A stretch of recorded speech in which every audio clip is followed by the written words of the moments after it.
গণমাধ্যম যাতে চাপমুক্ত হয়ে কাজ করতে পারে সেজন্য স্বাধীন গণমাধ্যম কমিশন গঠনের কথা ভাবা হচ্ছে বলে জানিয়েছেন তথ্য উপদেষ্টা মোহাম্মদ নাহিদ ইসলাম। আজ সচিবালয়ে তথ্য মন্ত্রণালয়ের অধীন বিভিন্ন দপ্তর ও সংস্থার কর্মকর্তাদের সঙ্গে মতবিনিময় শেষে সাংবাদিকদের তিনি কথা জানান।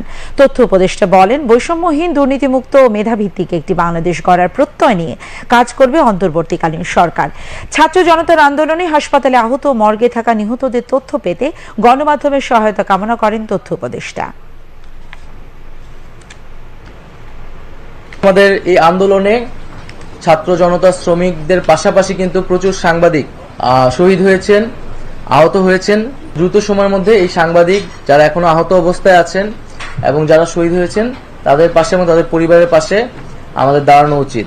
গণমাধ্যম যাতে তার যে স্বাধীনতা, সেই স্বাধীনতা নিয়ে কাজ করতে পারে এবং জনগণের পক্ষে সবসময় কথা বলতে পারে। সকল প্রতিষ্ঠানগুলোকে আধুনিকায়ন করা উচিত।